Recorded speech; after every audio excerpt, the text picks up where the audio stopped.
हरे नमः। धर्माचा जणू मूर्तिमान पुतळा भासे जना भुवरी दीक्षा देऊनी जो जगतिया बद्धास हो उद्धरी वाणीने वदता भागवती कथा व्यासा प्रति भासला तो हा गुरु श्री जनार्दन असा पाटांगणी शोभला। सद्गुरुनाथ महाराज की जय। हरे नमः। हरे नमः। श्री भगवान वाच यो विद्या सुसंपन्न आत्मवान नाम वानिकाः माया मातृलिंगम ज्ञात्वा ज्ञानंच मयि संन्यसेत। भगवान वेदव्यास वर्णन करून सांगू लागले। शुकाचार्य राजा परीक्षितीला, सूत शौनकादिकाला आणि भगवान गोपाल कृष्ण उद्धवाला ज्ञानोपदेश करतायत। उद्धवाला सांगताना भगवंतांनी अनेक गोष्टी सांगितल्या, त्यामध्ये वर्णाश्रम धर्माचं विवरण केलं। प्रत्येकाने आपापल्या वर्णाश्रमाप्रमाणे, जसं गीतेमध्ये सांगितलंय परधर्मो भयावहा, आपण आपल्या वर्णाश्रमाप्रमाणे वागावं। स्वे स्वे कर्मण्यभिरतः, आपल्या वाट्याला जे जे कर्म आलेले त्या कर्मानुसार माणसाने वागावं। अर्थात वर्ण हा प्रत्येकाच्या स्वभावानुसार आहे, जन्माने वर्ण ठरलेला नाही। आता जसं जन्माला ब्राह्मण आला की ब्राह्मण, जन्माने क्षत्रिय झाला की क्षत्रिय, असं त्या काळात नव्हतं। हे मुद्दाम या ठिकाणी सांगितलं पाहिजे। जाती नव्हत्या, वर्ण होता। जाती नंतर निर्माण झाल्या। हे जाती ह्या चुकीच्या आहेत। अहो, एखादा जन्माला येतो ब्राह्मण म्हणून, पण कर्म असतं एखाद्या शूद्राप्रमाणे किंवा कर्म असतं एखाद्या घातकी माणसाप्रमाणे, तर तो म्हणतात तो ब्राह्मण नाहीये। आणि म्हणून ब्राह्मणाने काय करावं? ब्राह्मण असतो तो देहोयम क्षुद्रकाया कामाय नेष्यते। ब्राह्मणाचा देह हा क्षुद्र कामासाठी नाहीये। त्यांनी जप करावा, तप करावं, त्याप्रमाणे यज्ञ करावा, याग करावा, अध्ययन करावं, अध्यापन करावं आणि आपली उपजीविका करावी। कोणत्याही प्रकारची अपेक्षा न करता निरपेक्ष वृत्तीने उपजीविका करावी। क्षत्रियाने जगाचं, समाजाचं संरक्षण करावं। क्षात्र वृत्ती, धाडस दाखवावं आणि क्षात्र वृत्तीने राहावं। बाजी प्रभू देशपांडे यांनी युद्ध केलं, पावनखिंडीमध्ये सगळं सैन्य अडवून ठेवलं। ते जरी ब्राह्मण असले तरी ते कर्माने क्षत्रिय, म्हणून वर्णाच्या दृष्टिकोनातून ते क्षत्रिय झाले। अशा पद्धतीने आपण विचार केला पाहिजे। म्हणून वर्ण हा वेगळा आहे आणि प्रत्येकाने आपापल्या वर्णाप्रमाणे वागावं, आपापल्या योग्य विचाराप्रमाणे, आपल्या प्रवृत्तीप्रमाणे। आणि म्हणून ही प्रवृत्ती, देव असुर मानव ही देखील प्रवृत्तीच आहे। कृष्णाने सुद्धा आपल्याला दशमस्कंधामध्ये नंदाना आणि बाकीच्या गोपांना हेच सांगितलं की स्वभाव मनुवर्तते, प्रत्येकाच्या स्वभावानुसार कोणी देव आहे, कोणी दानव आहे आणि कोणी मानव आहे, स्वभावानुसार आहे। आणि स्वभाव हा प्रत्येकाचा निसर्गातून निर्माण होतो। याप्रमाणे वर्ण आणि स्वभाव याच्या अनुषंगाने हे विवरण केलेले आहे। पुढे ते म्हणतात दृष्टिबोधम नसेत पादम। मग आश्रमधर्माचं विवरण केलं। गृहस्थाश्रम धर्म, वानप्रस्थाश्रम धर्म, ब्रह्मचर्याश्रम धर्म आणि संन्यासाश्रम। ब्रह्मचर्यामध्ये आधी ज्ञानप्राप्तीसाठी गुरुच्या घरी जायचे, गुरुच्या घरी जाऊन ज्ञानप्राप्ती करायची, 12 वर्ष विद्या आत्मसात करायची। त्यावेळेला कोणत्याही स्त्रियाचा संबंध एवढाच नव्हे तर त्यांच्या संबंधीच्या कथा सुद्धा ऐकायच्या नाहीत। न त्या ठिकाणी प्रमदा गाथा असं म्हटलंय। प्रमदा म्हणजे स्त्रिया, स्त्रियांच्या बद्दलचा विचार करू नये। ब्रह्मचर्य अशा पद्धतीने नैष्ठिक ब्रह्मचर्य पाळलं पाहिजे, कडक ब्रह्मचर्य पाळलं पाहिजे। आणि हे ब्रह्मचर्यानंतर मग गुरुच्या आज्ञेने आपण काय करायचं? गृहस्थाश्रमात यायचं। गुरुची आज्ञा ते गृहीत धरून गृहस्थाश्रमामध्ये यायचं। एकदा ब्रह्मचर्य आश्रमाच्या संदर्भात सूक्ष्मता कशी आहे ते सांगितलेले आहे. ब्रह्मचर्य कसं पाळावं. एकदा 2 ब्रह्मचारी होते आणि हे दोघ जण गुरुच्या आज्ञेनुसार नदीच्या पलीकडे काही लाकडं वगैरे गोळा करण्यासाठी गेले. समिधा वगैरे गोळा केल्या, फुलं गोळा केले आणि आता येणार तेवढ्यात संध्याकाळ झाली आणि एकदम आकाशात सगळे मेघ दाटून आले आणि जे धो धो धो धो धो पाऊस पडला. समोरचं काही दिसेना, अंधकार झाला. त्याच वेळेला एक माता, एक स्त्री, ती देखील काटक्या कुटक्या गोळ्या करण्यासाठी आलेली होती आणि तिचा मुलगा छोटासा बालक होतं. एका झाडाला तिने एक झोळी केली होती. त्या झाडाच्या फांदीला तिने ती झोळी लटकवली आणि ती नदीच्या पलीकडे आली. पण तेवढ्यात एवढा मोठा पाऊस झाला आणि नदीला पूर आला. नदीला एवढा पूर आला, गळ्यापेक्षाही वरती पाणी येऊ लागलं. रात्र झाली, अंधार झाला. ते दोघं जण ब्रह्मचारी म्हणे चला आता, त्यांना पोहता येत होतं, ते निघाले. तेवढ्यात ती बाई म्हणाली, महाराज अहो पलीकडच्या तीरावर माझा मुलगा आहे आणि तो मी झाडाच्या या फांदीला टांगलेला आहे एका झोक्यामध्ये. रात्रभर जर मी इथं राहिले तर माझ्या मुलाचं काय होईल. त्याला एखादा वाघ खाईल, सिंह खाईल, एखादा लांडगा खाईल. मला भीती वाटू लागली. आता मी नदीच्या पलीकडे कसं जाऊ. दोघेही ब्रह्मचारी एकमेकाकडे बघू लागले. ते म्हणे अहो आम्ही ब्रह्मचारी आहेत, आम्हाला स्त्रीचा नुसता शब्द सुद्धा सहन होत नाही, तर तुम्ही आम्हाला मदत मागू लागले. ते म्हणे नाही, काही करून तुम्ही मला पलीकडच्या तीरावर सोडा. असं म्हटल्यानंतर दुसरा ब्रह्मचारी जो होता तो म्हणाला, माते बस माझ्या पाठीवरती. तिला पाठकोळी घेतलं आणि उडी मारली पाण्यात. पोहत पोहत पोहत तो पलीकडच्या तीरावर जाऊ लागला आणि दुसरा ब्रह्मचारी म्हणायला लागला की याचं ब्रह्मचर्य काही खरं नाही, आता गुरु याला त्यांच्या गुरुकुलातून हाकलून देणार. आणि मग विचार करू लागला, काय या बाईला त्यांनी आपल्या खांद्यावर घेतले, पाठीवर घेतले वगैरे वगैरे. विचार करत करत शेवटी पोहत पोहत हे सगळे आले पलीकडच्या तीरावर. यांनी त्या मातोश्रीला सोडलं आणि हे दोघे पुन्हा भरभर भरभर निघाले. आल्याबरोबर गुरुला दंडवत घातला आणि दुसरा ब्रह्मचारी म्हणू लागला, महाराज आज आमचा मित्र तुमचा शिष्य त्यांनी एका स्त्रीला आपल्या डोक्यावर घेतलं होतं. म्हणजे काय झालं. मग त्यांनी सगळं वर्तमान सांगितलं. सांगितल्यावर गुरु म्हणाले, त्याला वाटलं आता गुरु रागवणार. गुरु म्हणाले, हे पहा त्यांनी तिला डोक्यावर घेतलं पण डोक्यातून काढूनही टाकलं आणि तू मात्र डोक्यातच ठेवलंस. तू खरा दोषी आहेस. मना कृतन कृतन राजन न शरीर कृतन कृतन. मनाने केलेलं पाप हे जास्त मोठं आहे शरीराच्या पापापेक्षा मनाचं पाप. म्हणून ते म्हणतात मन कुठे जाऊ देऊ नका. शरीर ते म्हणतात की शरीर काया, शरीर देह हा गेला तर जाऊ द्या, परंतु माणसांनी माणसाचं मन आपल्या ताब्यात ठेवलं पाहिजे. म्हणून ते म्हणतात मनाचं हा दोष सगळ्यात मोठा आहे. म्हणून मन कृतन कृतन राजन न शरीर कृतन कृतन. ज्याप्रमाणे ब्रह्मचर्याचं सांगितलं महत्व, गृहस्थाश्रमाचं महत्व. गृहस्थाश्रम सगळ्या आश्रमामध्ये गृहस्थाश्रम धन्यो गृहस्थाश्रम असं म्हटलंय. का बरं. अहो गृहस्थाश्रमामध्ये सगळ्यांची सेवा होते. येणारा भिक्षकरी कुठं जाईल. सगळे जर वनात गेले तर भिक्षकऱ्याने कुठं जावं, त्यांनी गृहस्थाश्रमी. आता दिवाळी झाली, दिवाळीचा पाडवा झाल्याबरोबर लोक मागायला येतात. अहो तुमचं घर आहे म्हणून मागायला येतात. ते बिचारे बेघर असतात, त्यांना दिलं पाहिजे. कोणी असतो, कोणी बँडवाले असतात, कोणी मंत्र म्हणणारे ब्राह्मण असतात. हे मंत्रोपजीवी कलोपजीवी जे लोक आहेत. गृहस्थाश्रम हा त्यासाठीच आहे. सगळ्यांचे जे श्रम आहेत ते नष्ट करण्याचं काम गृहस्थाश्रम करतो आणि म्हणून गृहस्थाश्रमामध्ये आपण सेवा केली पाहिजे. गृहस्थाश्रमामध्ये आपण सज्जनांचा योग्य आदर केला पाहिजे. दृष्टांत पाठामध्ये खूप सुंदर कथा आहे. आता आपल्याला वेळ नाही पण मी सांगतो. दृष्टांत पाठामध्ये एक कथा आलेली आहे, आधारी आहे परिसाचा दृष्टांत नावाची. खूप सुंदर कथा आहे, चक्रधरांनी सांगितलेली आहे.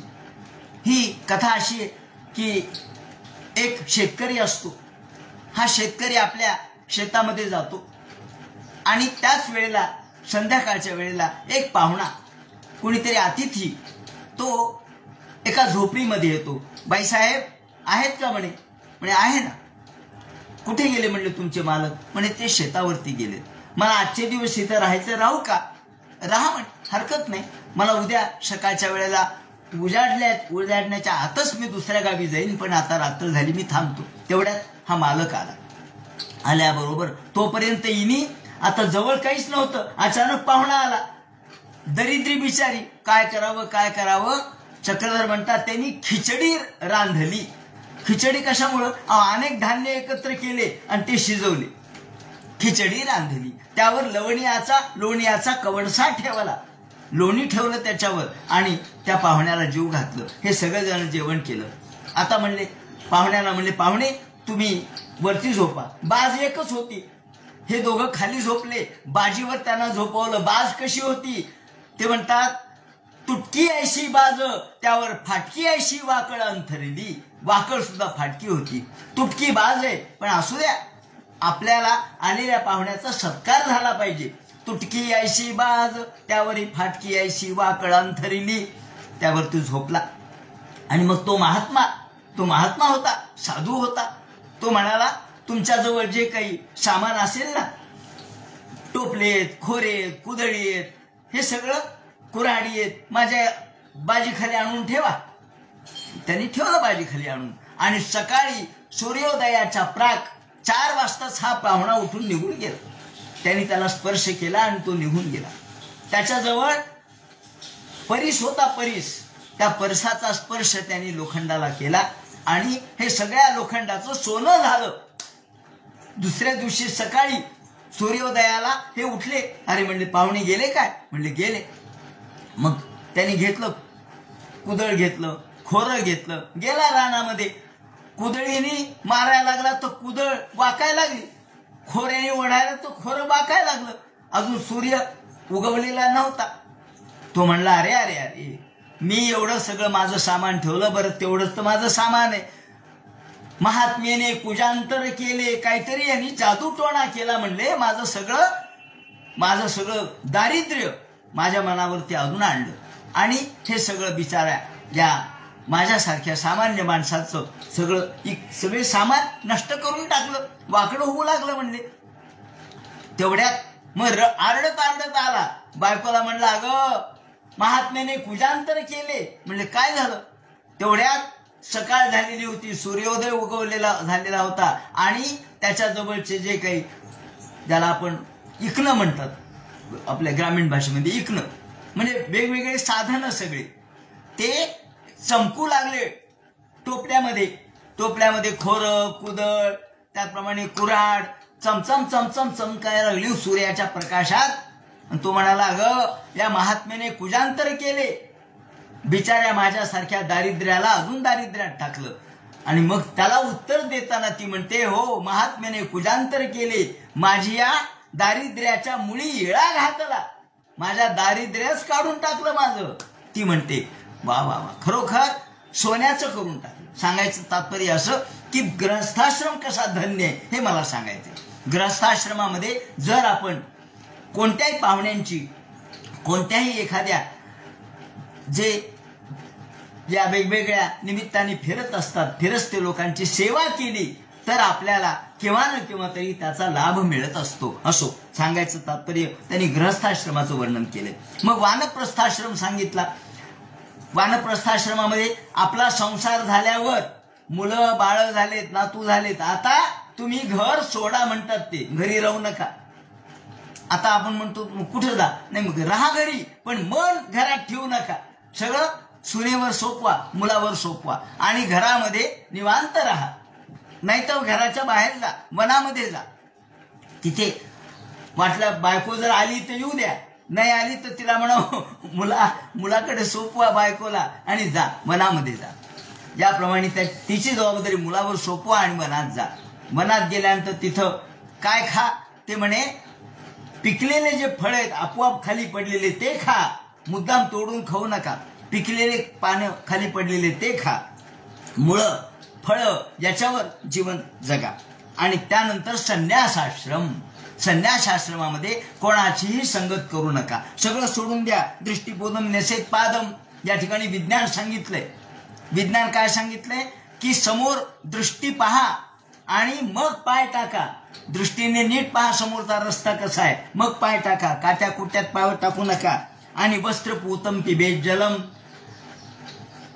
पाणी कसं प्या, शुद्ध पाणी प्या, अशुद्ध पाणी पिऊ नका. वस्त्रपूतम म्हणजे जुन्या काळात वस्त्रगाळ करून पाणी प्यायचे, वस्त्र ठेवायचे आणि त्याच्यात पाणी गाळायचे. वस्त्रपूतम पिबेत जलम, जल सुद्धा वस्त्रगाळ करून प्या. सत्य तेवढं बोला, असत्य बोलू नका. आणि असं जर तुमचं जीवन असेल तर मनःपूतन समाचरेत, मग मन सांगेल तसं वागा. कारण एकदा तुमच्यावरती नियंत्रण आलं की तुमचं मन दुसरीकडे जाणार नाही. नाहीतर लोक अर्धच वाक्य घेतात, मनःपूतन समाचरेत, भागवतकारांनी सांगितलंय मनासारखं वागा. अहो पण कोणतं मन? जे मन धर्माने योग्य अशा पद्धतीच्या योग्य मार्गावर आलेलं आहे, त्याचप्रमाणे धर्म कर्म करून ज्या मनाला वळण लागलेलं आहे असा कुठेही जात नाही. एकदा वळण लागू द्या, वळण लागलं तर मुलगा कुठेही राहिला तरी चालतो, तो अमेरिकेत राहिला तरी चालतो. वळण पाहिजे आणि मग तो कधीही घसरणार नाही. म्हणून ते म्हणतात मौन तेवढं बाळगा. याप्रमाणे अन्वीक्षतेत आत्मनोबंधम मोक्षांचे ज्ञान निष्ठया. तेव्हा बंध आणि मोक्ष याची व्याख्या या ठिकाणी केलेली आहे. बंध म्हणजे काय? बंध म्हणजे कोणी बांधलेलं नसतं आपल्याला. ते म्हणतात बंध इंद्रिय विक्षेपो, आपण इंद्रियाच्या स्वाधीन झालो म्हणजे बंध, आणि इंद्रियावर नियंत्रण मिळवलं म्हणजे मोक्ष. बस संपलं. आता पहा, तुम्ही तुमचंच आपण समजून घ्यावं, आपण मुक्त आहेत का बंधनात आहेत. ते म्हणतात बंध इंद्रिय विक्षेपो मोक्ष ईशांच संयम. संयम हा मोक्ष सांगितलाय. याप्रमाणे बुधो बालकवत क्रीडेत, ज्ञानी माणसाने अत्यंत कसं वागावं तर बालकवत, बालक ज्याप्रमाणे कशातही आपली इच्छा ठेवत नाही त्याप्रमाणे तो निरीच्छा असावा. कुठल्या प्रकारचे वादविवाद करू नये, कमी जेवावं. आहारार्थम समीहेत, दिसलं चांगलं की आकंठ भोजन केलं, ते म्हणतात करू नका. प्राणाशी आहार द्यावा, इंद्रियाशी नेदावा. इंद्रियाच्या सुखासाठी खाऊ नका, प्राण रक्षणासाठी खावं.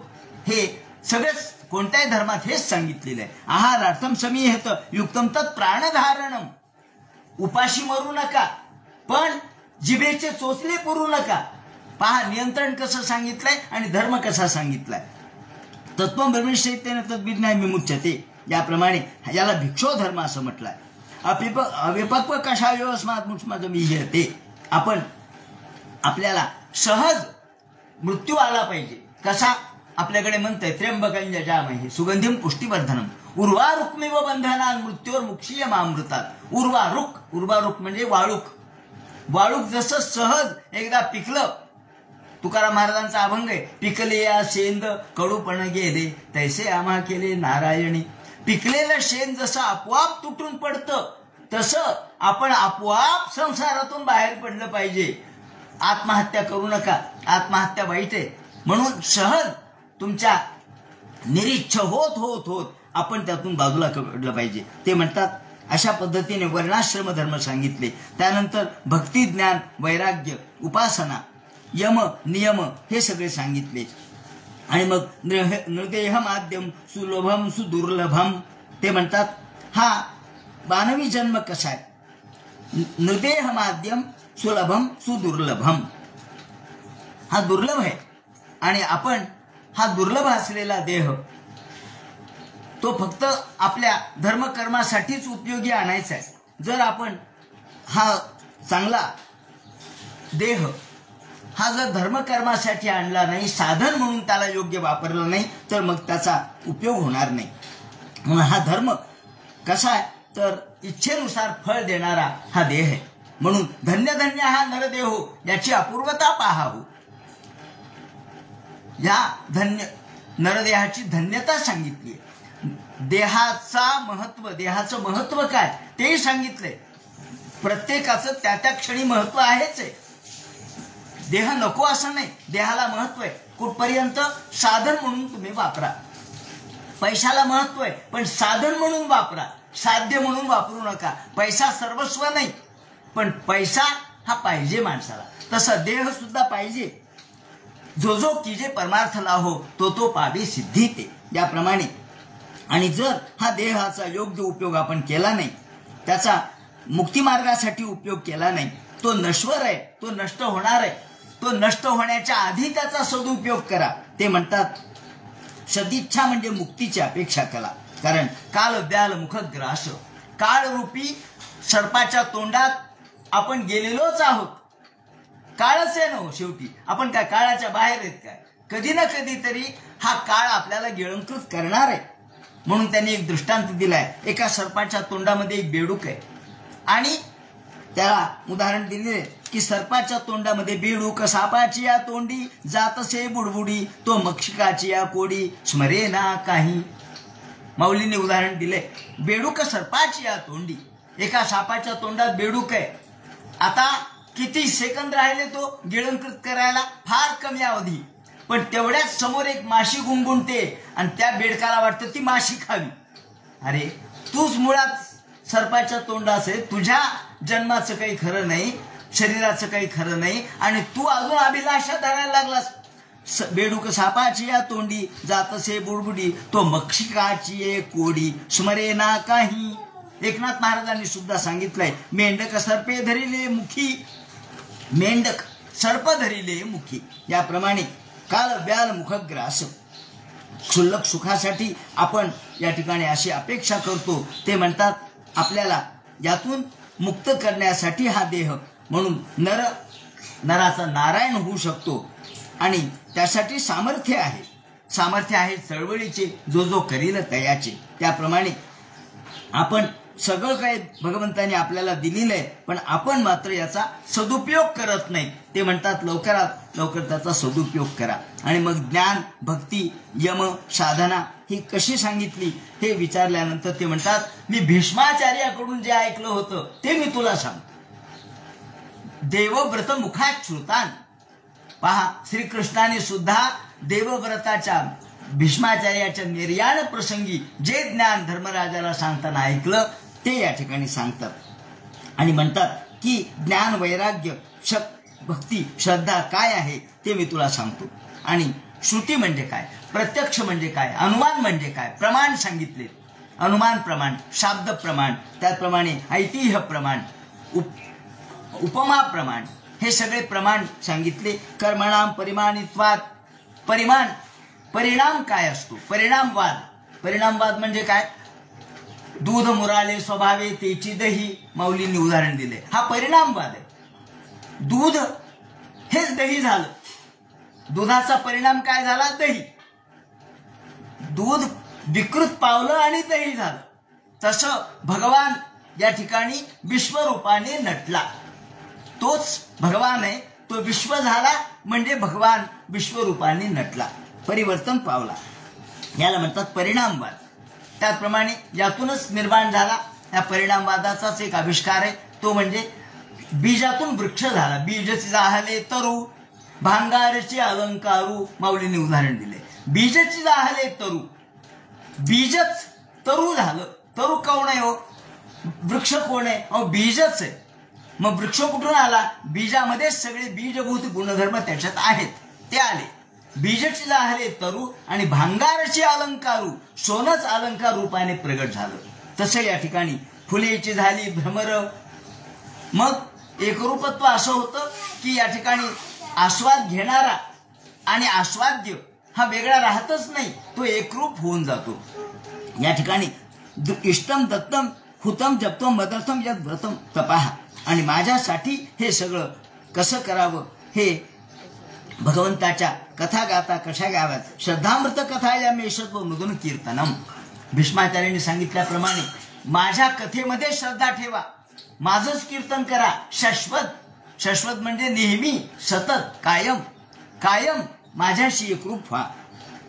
आणि परिनिष्ठाच्या पूजायाम, सगळीकडे माझंच चिंतन करा, मनन करा, परिचर्या माझी करा. मद्भक्त पूजा अभ्यधिका सर्वभूतेषु मन्मतीही.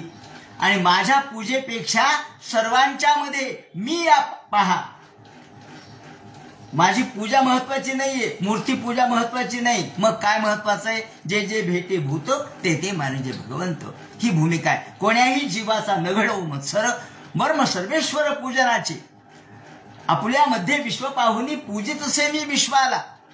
आपल्यामध्ये विश्व पहा आणि विश्वाची पूजा करा. पूजितसे मी कवनाला, पूजितसे मी आपुल्याला. आपुल्यामध्ये विश्व पाहुनी पूजितसे मी विश्वाला. याप्रमाणे मधते श्वंगचेष्टाश वटजा मद्गुणेरणम. याप्रमाणे सगळं काही माझ्यासाठी करा असं म्हटल्यानंतर ते म्हणतात की हे पहा, मग यम म्हणजे काय, नियम म्हणजे काय, शम म्हणजे काय, दम म्हणजे काय, हे मला सांगा असं म्हटल्यानंतर या ठिकाणी भगवान म्हणतात त्याग कशाला म्हणायचं, त्याचप्रमाणे पंडित कोणाला म्हणायचं, मूर्ख कोणाला म्हणायचं, स्वर्ग म्हणजे काय, नरक म्हणजे काय, यासारख्या सगळ्या गोष्टी विचारल्या. आणि मग ते म्हणतात की हे पहा, यम म्हणजे बाह्य इंद्रिय निग्रह, हे 12 वार आहे. यम 12 आहेत, नियम 12 आहेत. इंद्रिय निग्रह, दम म्हणजे बहिर इंद्रिय निग्रह, यम म्हणजे आंतरिंद्रिय निग्रह. त्याप्रमाणे यम आणि नियम. त्याचप्रमाणे शम, दम, उपरती, तितिक्षा याची व्याख्या त्यांनी केलेली आहे. पंडित कोणाला म्हणायचं ते म्हणतात पंडित कश मूर्खा. पंडित कोणाला म्हणायचं आणि मूर्ख कोणाला म्हणायचं हे मला सांगा. स्वर्ग म्हणजे काय आणि नरक म्हणजे काय, दरिद्री कोण आहे आणि श्रीमंत कोण आहे ते मला सांगा. हे सगळं विचारल्यानंतर भगवान सांगतात शौचं जपस्तपो हो महा आस्तिक्यम ब्रह्मचर्यंच मौनम स्थेयम क्षमा भयम. हे उद्धवा, अहिंसा सत्यम अस्तेय. अहिंसा ही श्रेष्ठ आहे. अस्तेय कोणाकडूनही काही न घेणे, याला अपरिग्रह असं म्हणतात. रीर संचय, त्याप्रमाणे कुठल्याही गोष्टीचा संचय न करणं, आस्तिक्य भाव ठेवणं हे सगळ्यात श्रेष्ठ आहे. शम म्हणजे माझ्यावरची निष्ठा. त्याचप्रमाणे इंद्रिय संयम म्हणजे दम. तितिक्षा म्हणजे दुःखाचा संमर्श. किती दुःख आलं ते पचवता आलं पाहिजे. दुःख पचवणे याला म्हणतात या ठिकाणी तितिक्षा. संत हे दुःख पचवणारे असतात, म्हणून संत येणे व्हावे, जग बोलणे सोसावे. मुक्ताबाई काय म्हणते, अहो भगवान ज्ञानेश्वर महाराजांना म्हणतात, अहो जगावर का रागवता तुम्ही, जगावर रागू नका. मग तुम्ही जर संत झालात तर जग बोलणे सोसावे. सोसरे माझ्या मनातू सोसण्याचा सूर होतो, सूर साधी ताल तेव्हा भारताचा दूर होतो. जो सोसतो तोच पुढे जातो. सोसणे, आपल्याला ही तितिक्षा आली पाहिजे. क्षणात लागली राग उपयोगाचा नाही, थोडं थांबा. आपण जुने लोक म्हणायचे 100 पर्यंत आकडा मोजा. राग आला की 100 मोजा. का? आपोआप राग कमी होतो. तेव्हा 100 मोजणे म्हणजे वेळ जाऊ देणे, म्हणजे याला तितिक्षा म्हणतात. आणि जे मोपस्थ जयो धृती, जय कशाचा आहे, आपण विजय कशाला म्हणायचं ते म्हणतात, तुम्ही तुमची जीभ जिंकली की सगळं जिंकलं. जे मोपस्थ, जीभ आणि उपस्थ ह्या 2 गोष्टी ज्याला हाड नाहीये. आपण म्हणतो तुमच्या जिभेला काही हाड नाही. हाड कोणाच्याच जिभेला नसतं. हाड नसणे म्हणजे नियंत्रण नसणे. म्हणून आमच्या जिभेवर जर आम्हाला नियंत्रण करता आलं, उपस्थावर नियंत्रण करता आलं, जिते रसे जितम सर्व जिते रसे. ज्यांनी रसना जिंकली त्यांनी सगळं जिंकलं, तो विजयी आहे. आणि ज्यांनी रसना जिंकली नाही, तो सगळ्या जगाला जिंकलं तरी तो पराजितच आहे. स्वभाव विजय शौर्यम. आपण आपल्या स्वभावावर विजय मिळवायला पाहिजे, त्याला शौर्य म्हणायचं. लोक म्हणतात नाही नाही आमचा स्वभाव फार रागीट आहे बरं का. अहो रागीट नाही, त्याचा स्वभाव फार तडका आहे, कडक आहे. अहो मग स्वभावावर नियंत्रण नाही मिळवता येत का? तुमच्या स्वभावाचं काय महत्व गाता तुम्ही? तुम्ही पराजित आहात. तुमच्याच घरात तुम्ही पराजित आहात. तुमच्या स्वतःच्या देहातूनच तुम्ही जर पराजित झालात तर जगामध्ये तुम्हाला काय विजय मिळवता येणार आहे? स्वभाव विजय शौर्यम सत्यंच समदर्शनम. सत्य म्हणजे सगळीकडे ब्रह्मदृष्टीने पाहणे, समदृष्टीने पाहणे. ऋत म्हणजे काय? ऋतंच सत्यमच्या भेदात तपसो असं आपण म्हणतो. ऋतंच सुमृता वाणी, गोड बोलणे. वाणीमध्ये मधुरता म्हणजे ऋत. ऋत म्हणजे सत्य. पण सत्यंच मनोहारी दुर्लभम वचः. सत्य आणि खरं, खरं आणि गोड हे 2 गोष्टी अवघड आहेत. दुर्लभम पण आलभ्य नाहीये, दुर्लभ आहे पण आलभ्य नाहीये. म्हणून तैसे साच आणि मोवाळ, मितले आणि रसाळ. शब्द जैसे कल्लोळ अमृताचे. माऊलींची भाषा कशी आहे? साच आणि रसाळ, खरंय पण रसाळ आहे. मितले, साच आणि मवाळ, खरंय पण मऊ आहे. हो म्हणले सत्य तर कडक असतं. माऊली म्हणतात नाही, माझं सत्य मऊ आहे म्हणून मृदू आहे. साच आणि मवाड, मितले आणि रसाळ, थोड आहे पण रसयुक्त आहे. शब्द जैसे कल्लोळ अमृताचे. तेव्हा कर्म स्वसंगम शौचम त्याग संन्यास उच्यते. त्यानंतर ऐश्वर कशाला म्हणायचं ते म्हणतात, ज्याच्यामध्ये विद्या ज्ञान संपन्नता आहे तो ऐश्वर संपन्न आहे. आणि दुःख म्हणजे काय, काम सुखाची अपेक्षा म्हणजे दुःख. आणि पंडित बंध मोक्षविद, जो मोक्षाची इच्छा करणारा मुक्त आहे तो खरा पंडित आहे. मूर्ख कोण आहे, जो देहात्मबुद्धी धरतो तो मूर्ख आहे. आणि स्वर्ग कशाला म्हणायचं ते म्हणतात, स्वर्ग सत्व गुणोदया. हा आपल्या अंतःकरणात सत्वगुणाचा उदय झाला की समजायचं तुम्ही स्वर्गातच आहे. आणि तम नरक कोणता आहे, तुमच्यामध्ये राग क्रोध त्याचप्रमाणे दुष्टत्व हे आलं की समजायचं आपण नरकात आहे. नरक आणि स्वर्ग दुसरीकडे कुठंच नाही, तुमच्यातच आहे. ते म्हणतात नरकस्तम उन्नाहो बंधुर गुरुराम सखे. म्हणून नरक आणि स्वर्ग हा आपल्यातच आहे, दुसऱ्यात कुठे नाही. मेल्याने स्वर्ग दिसतो हे म्हणणं चुकीचं आहे. आपल्याला आपल्यामध्येच स्वर्ग निर्माण करता आला पाहिजे आणि आपण त्यातून मुक्त झालं पाहिजे. याप्रमाणे हे सगळं सांगितल्यावर ज्ञानयोग सांगितला, कर्मयोग सांगितला. आणि ते म्हणतात आता त्या ज्ञानयोग आणि कर्मयोगाच्या दृष्टिकोनातून विचार केल्यानंतर साधक कसा वागतो. नृदेह माध्यम सुलभम सुदुर्लभम. हा नृदेह सुलभ आहे आणि सुदुर्लभ आहे, दोन्ही अवघड वेगळे शब्द वापरले. अहो म्हणजे सुलभ, सुलभ म्हणजे सहज मिळाला, म्हणे पुण्याने मिळाला, तुमच्या कर्माने मिळाला. अत्यंत दुर्लभ आहे पण तुमचं पुण्य आणि भगवंताची कृपा, नुसतं पुण्य सुद्धा नाही, तुमचं पुण्य आणि भगवत कृपा म्हणून हा नरदेह मिळाला. सुलभम सुदुर्लभम. पण त्यासाठी तुम्ही प्लवम सुकल्पम गुरु कर्णधारम, गुरु हा त्याचा कर्णधार आहे. तुम्ही जर या देहरूपी नावेमध्ये बसलात तर गुरुच्या मार्गदर्शनाने या नदीच्या पलीकडे जा, माया नदीच्या पलीकडे जा, तर तुम्हाला खऱ्या अर्थाने यथार्थता प्राप्त होईल. नाहीतर मग ते म्हणतात माया अनुकूले नभस्वेरितम पुमान भवदेन तेरेता आत्मा.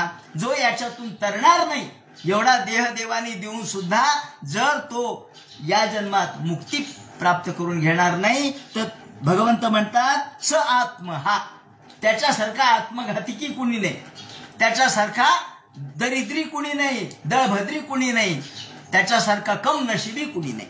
ते म्हणतात यदारंभेषु निर्मिण अभ्यासेन आत्मनो योगी धारे ते जलम म्हणा. याप्रमाणे अहो एखाद्या झाडाला जर कुऱ्हाड घेऊन कोणी तोडायला लागलं, उदाहरण त्यांनी दिलंय, तर पक्षी सुद्धा त्या झाडावर घर करत नाहीत. पक्षी सुद्धा झाडावर झाड तोडायला लागले तर घर कसं करायचं. तसं हे झाड जर नष्टच होणार असेल तर आपण त्याच्यात का लिप्त राहतो असं त्यांचं म्हणणं आहे. म्हणून ते म्हणतात यदारंभेषु निर्विण्ण. याप्रमाणे आपण यातून मुक्त झालं पाहिजे, आपल्याला आत्मकल्याण करता आलं पाहिजे. याप्रमाणे शुद्धीचे प्रकार आता या ठिकाणी सांगितले. प्रत्येकाची शुद्धी कशी आहे ते सांगतात. आपण गुणदोषाची व्यवस्था काय केलेली आहे. देह शुद्ध करुणी भजनी भजावी. आपण आधी देहाची शुद्धी आणि मग मनाची शुद्धी सांगितली. संत गोरा कुंभार म्हणतात त्याप्रमाणे आधी प्रत्येकाची शुद्धी सांगितली. द्रव्यस्य विचिकित्सार्थम गुण दोषो शुभाशुभौ. गुण म्हणजे धर्मासाठी त्याचा वापर आणि दोष म्हणजे अधर्म, असे दोन मुद्दे सांगितले. आणि मग प्रत्येकाने कोणकोणत्या पद्धतीने शुद्धी सांगितली. देश काल भाव कर्म फळ निमित्त अधिकारी आणि पदार्थ एवढे शुद्धीचे प्रकार आहेत. जसं उदाहरणार्थ पावसाळा असला म्हणजे पाणी नदीला येतं, मग नदीचं पाणी शुद्ध कधी होतं. भागवतकार म्हणतात 10 दिवसानंतर. 10 दिवसांनी नदीचं पाणी शुद्ध समजावं म्हणून आपण पहिलं पाणी आडातलं बाहेर फेकून देतो, नळाचं का असते ना बाहेर टाकून देतो, 1-2 घागरी टाकून देतो का, त्या अशुद्ध असतात. त्याप्रमाणे मग देश काल भाव कर्म. एखादं फूल आहे ते आपण देवाला वाहण्याच्या आधी वास घेतला, काय झालं, अशुद्ध झालं. याचंच वर्णन केलेलं आहे. म्हणून वास घेऊन फूल कधी अर्पण करू नये, ते अशुद्ध होतं.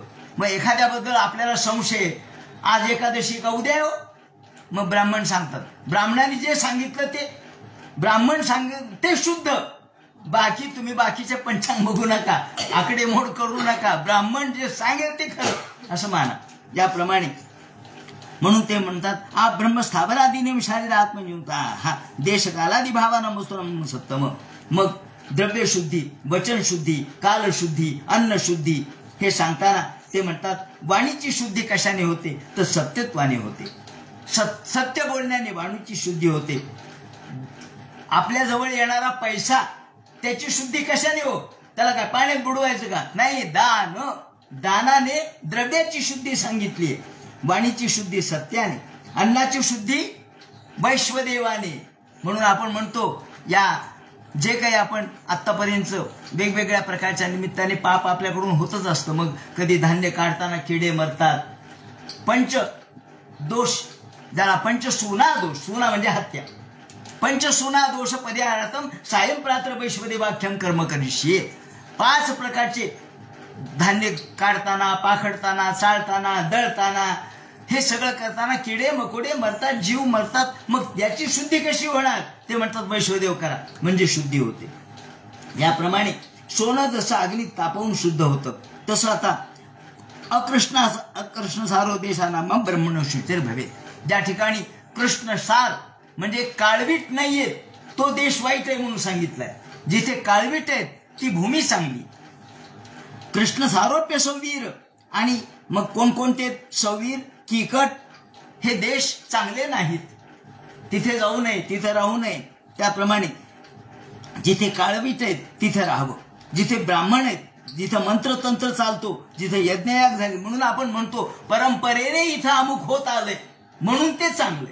कारण तिथे द्रव्यशुद्धी आहे, दानशुद्धी आहे, धर्मशुद्धी आहे, कर्मशुद्धी आहे, अग्निशुद्धी आहे, सगळी शुद्धी आहे, मनशुद्धी आहे. संस्कार येण्यात आलेनं महत्त्वाबाबत होत्या. याप्रमाणे शुद्धीचे प्रकार सांगितलेत.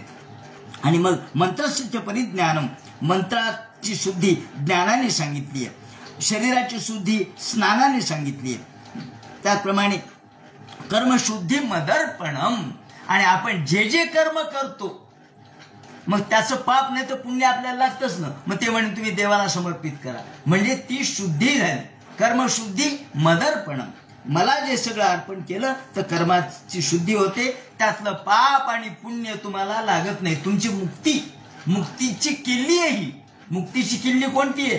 कर्मशुद्धी ज्या मदर्पण वृत्तीने करावी. पाप पुण्य दोन्ही नाही सरल्याशिवाय मुक्ती नाही. म्हणून पुण्य हे भोगाने संपवावं लागतं आणि पाप हे कुशलेन पापम. आपण पाप आणि पुण्य हे दोन्ही प्रल्हादाच्या कथेत आणि ध्रुवाच्या कथेत सुद्धा याचंच विवरण केलेलं आहे. भोगेन पुण्यम कुशलेन पापम हे प्रल्हादाच्या कथेत भगवंतांनी सांगितलं.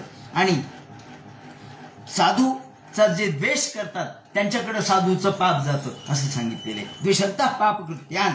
याप्रमाणे जीवांना कर्माशक्तीचा त्याग करावा म्हणून वेदांच्या आज्ञा आहेत. वेदांच्या आज्ञा कशासाठी आहेत ते म्हणतात आपल्याला वेदाने जे सांगितलं कशा पद्धतीने वागावं, कशा पद्धतीने राहावं तर ते केवळ यज्ञ सांगितला तो कशासाठी तर न हिंसा, हिंसेसाठी नाही सांगितला. आलभन न हिंसा, आलभन सांगितलं, हिंसा नाही. तसंच त्या ठिकाणी तुम्हाला थोडंफार मद्य प्यायचंच आहे तर तुम्ही एक थेंबर अवघ्राण करा, एवढा यज्ञ करा आणि मग त्या मद्याचा अवघ्राण करा, तुम्हाला पाप लागणार नाही. म्हणून ते म्हणतात याप्रमाणे आपल्याला मूळ तत्व कळत नाही आणि तत्व न कळल्यामुळं आम्ही या तत्वाच्या नादी लागत नाही. तत्व म्हणजे काय आमच्या लक्षात येत नाही. म्हणून त्यातलं तात्पर्य आमच्या लक्षात येत नाही. फलश्रुती कुसुमितान वेदंती ही वेदाने तुम्हाला फलश्रुती जरी सांगितली असली तरी फलश्रुती म्हणजे काय हो? फलश्रुती शब्दाचा अर्थ होतो श्रवण केली याचे फळ. ऐकल्याचं फळ काय? माणसाला रोचनार्था फलश्रुती ही प्रवृत्ती व्हावी म्हणून फलश्रुती सांगितली आहे. वास्तविक फलश्रुती सांगण्याचा वेदांचा उद्देश नाही. आसक्त मनसो मर्त्या, मर्त्य माणूस हा तुमच्या धर्मकर्माकडे का ओढला जाईल? आपण नाही का चमत्कार दाखवले की लोक नमस्कार करतात. हो पहा ना, यांनी चलचल चलचल म्हणता म्हणता गळ्यातून काढला आणि रत्नहार देऊन टाकला. कसं काय हो? म्हणजे भस्मातून काढलं असे होते ना, भस्मासून काढलं, हातात नुसती भस्म होत दिसलं आणि दिल्याबरोबर सोन्याचा हार झाला. चमत्कार. लोक लागली बुवाबाजीच्या मागे लागली. ते म्हणतात अशा पद्धतीने लोकांची प्रवृत्ती.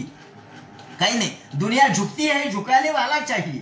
लोक झुकतात, नमस्कार करतात, पण तसा आपल्याला करता आलं पाहिजे. अर्थात वाईट हेतूने हे करू नये, पण लोक त्याप्रमाणे वागायला लागले. अग्निमुग्धा धूमतांता सोम लोक न बनते. याप्रमाणे आपल्याला चोदनार्था फलश्रुती ही, आपल्याला इच्छा व्हावी म्हणून फलश्रुती सांगितली. मात्र यजंते देवता यज्ञ पितृविदुखला, परंतु लोक ढोंगीपणा लोकांचा वाढला. त्याचप्रमाणे अर्थवादात्मकता, म्हणून ही अर्थवादात्मकता आहे. पुष्पितया वाचा शब्द वापरलाय. पुष्पित वाचा म्हणजे गोड भाषा. गोड भाषा म्हणजे जसा LICचा एखादा एजंट गोड बोलतो, गोड सांगतो, हे नाही ते नाही, तुम्हाला इतके पैसे मिळतील, तितके पैसे मिळतील, असं होईल तसं होईल. मिळतील नाही असं नाही, पण आज त्याची काय किंमत आहे आणि त्यावेळेला काय राहील ते आपण विचार करत नाही. पुष्पित या वाचा, पण ते तुमच्या कल्याणासाठीच असतं, तुमच्या जीवन कल्याणासाठीच असतं, पण ते त्यांचाही स्वार्थ असतो. तेव्हा या स्वार्थमूलक दृष्टिकोन ज्याला पुष्पित वाचा म्हणतात. पण यातला अर्थवाद समजून घेतला पाहिजे. एका वाक्यामध्ये लिहिलं, वरम हि मातृगमनम वरम गोमांस भक्षणम. म्हणजे काय हो, एखाद्या वेळेला मातृगमन केलं तरी चालेल, एखाद्या वेळेला गोमांस भक्षण केलं तरी चालेल, पण एकादशान्न भोजनम, पण एकादशीच्या दिवशी जेवू नये. याचा अर्थ काय? याचा अर्थ असा आहे का मातृगमन करावं? याचा अर्थ असा आहे का की आपण वाईट गोष्टी खाव्यात, मांस भक्षण करावं, असा याचा अर्थ नाही. करावं हा आदेश नाहीये. मग हे काय, याला म्हणतात अर्थवाद. अर्थवाद म्हणजे त्यातलं तात्पर्य समजून घ्या, काय सांगायचंय. याचा अर्थ करावं म्हणून सांगितलं नाही. तसं वेदांनी ज्या आज्ञा दिल्या त्या करावं असं नाही सांगितलं, तर त्यातला तात्पर्य अर्थ समजून घेतला पाहिजे. वेद खूप सूक्ष्म आहे. वेदामध्ये असे आदेश आहेत. समजा आपल्याला यज्ञ करायचा आहे, यज्ञ करायचा आहे तर आपल्याला शमी तोडून आणावं लागतील, पिंपळाचे फाटे तोडून आणावं लागतील. त्याप्रमाणे हे सगळे वृक्ष, वेली, वनस्पती यांना तोडून आणावं लागेल.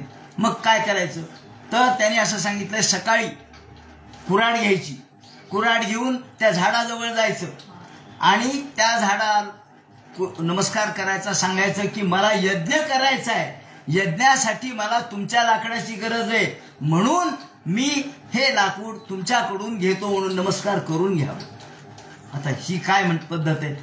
याचा अर्थ असा आहे की मला माझ्यासाठी नाही पाहिजे, माझ्या स्वार्थासाठी मी झाड तोडणार नाही, वृक्षतोड करत नाहीये. नुसत्या ज्या रस्ता रुंदीकरणासाठी वृक्षतोड करत नाही, समाजकारणासाठी, यज्ञासाठी मी हे लाकूड तुमच्याकडून घेतो, म्हणून नमस्कार करून घेतलेले. म्हणून ते म्हणतात, याला म्हणतात सूक्ष्मता वेदातल्या आज्ञेची. तर अशा पद्धतीने या वेदाज्ञा सांगितल्या आणि म्हणून ते म्हणतात अशा वेदाज्ञाचा अर्थ आपल्याला समजून घेता आला पाहिजे. एवं पुष्पित या वाचा व्याक्षुप्त मनसा नृणाम परोक्षवादार्शय परोक्ष ममच प्रियम. आणि परोक्ष प्रियाने देवा, हा देवाला परोक्ष प्रिय. अपरोक्ष म्हणजे परोक्ष याचा अर्थ त्यातले संकेत आपल्या दैनंदिन वापरात व्यवहारामध्ये एकदम उलट्या अर्थाने आपण वापरतो. माझ्या अपरोक्षतेने मला सांगितलं, माझ्या अपरोक्ष तो बोलला म्हणजे माझ्या पश्चात असा अर्थ आपण घेतो. तसा तो अर्थ नाहीये. अपरोक्ष म्हणजे समोर आणि परोक्ष म्हणजे पश्चात किंवा सूक्ष्म अर्थ. तेव्हा परोक्ष प्रियाजी वही देवा, हा सरळ जर एखाद्याला सांगितलं तू मूर्ख आहेस तर त्याला ते पटत नाही. मग त्याला दुसऱ्याचं उदाहरण द्यावं लागतं. तेव्हा तो कसा वागला तसा तू वागू नकोस. मग त्याला वाटतं मला कुठे मूर्ख म्हणलं, त्याला म्हणलं मूर्ख.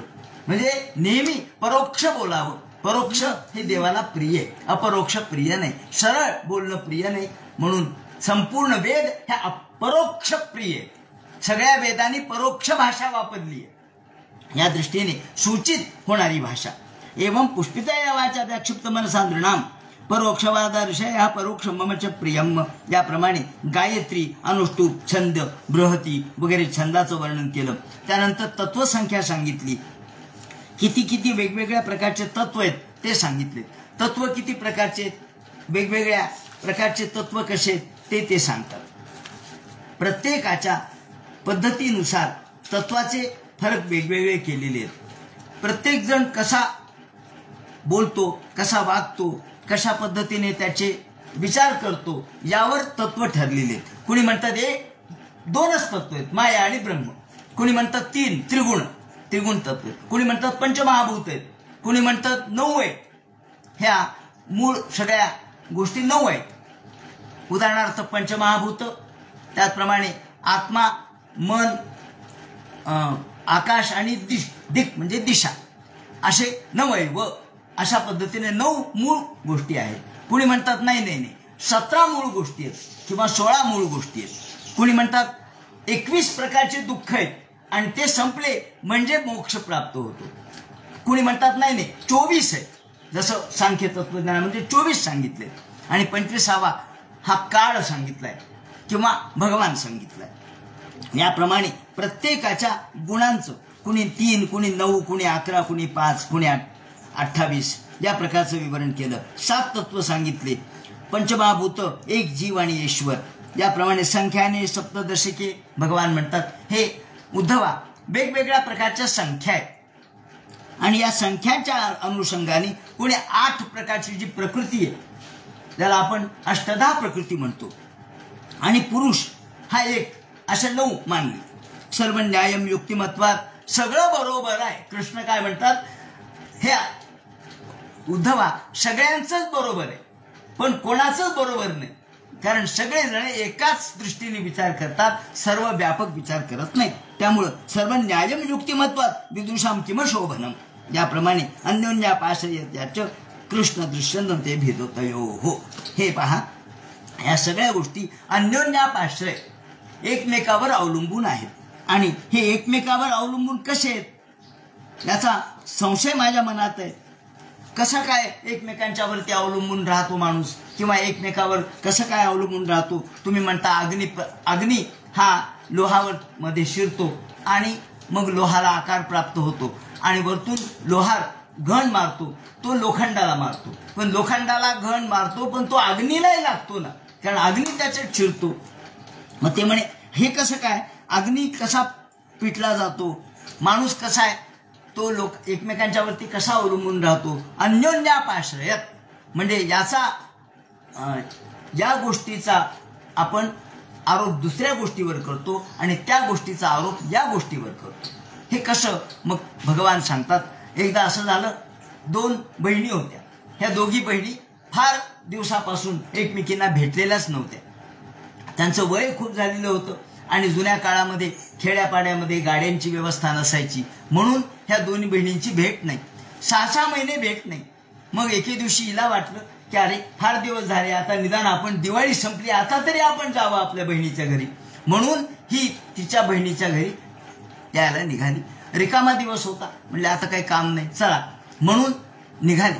आल्याबरोबर दुपारची वेळ होती. सकाळी सगळं आवरलं, दशम्या घेतल्या, धपाटे घेतल्या, निघाली.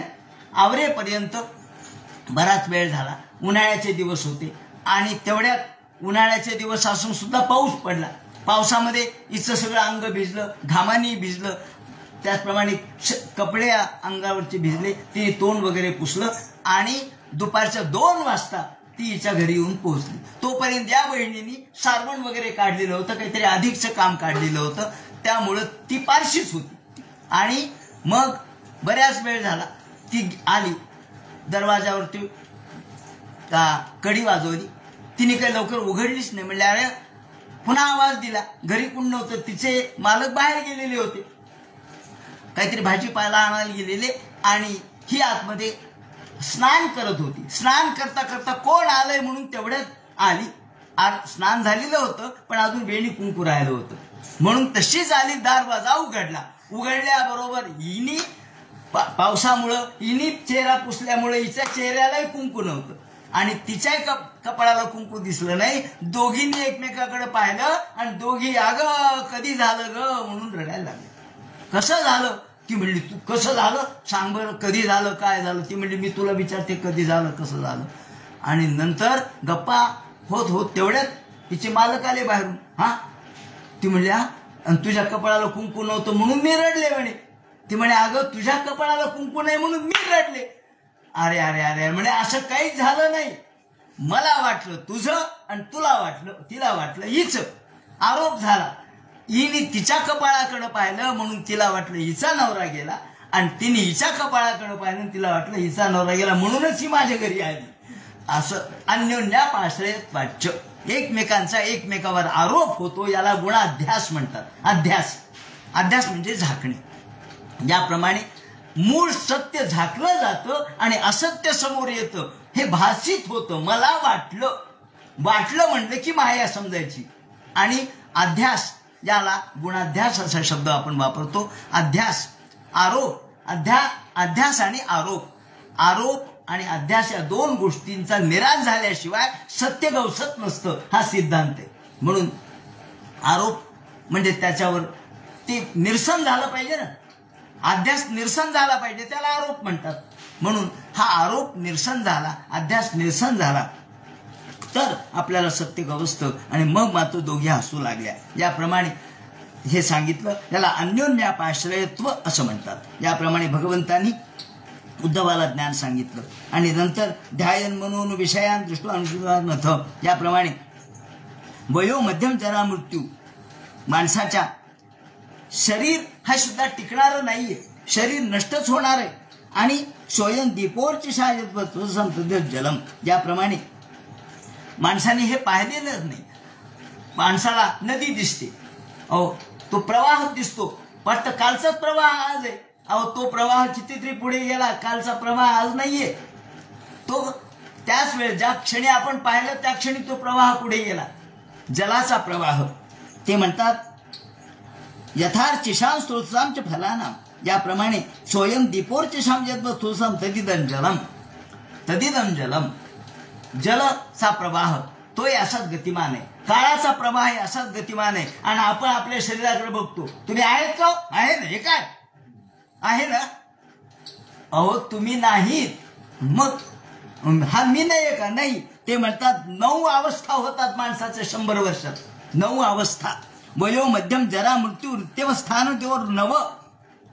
जन्माला आल्यानंतर मृत्यूपर्यंत 9 अवस्था होतात.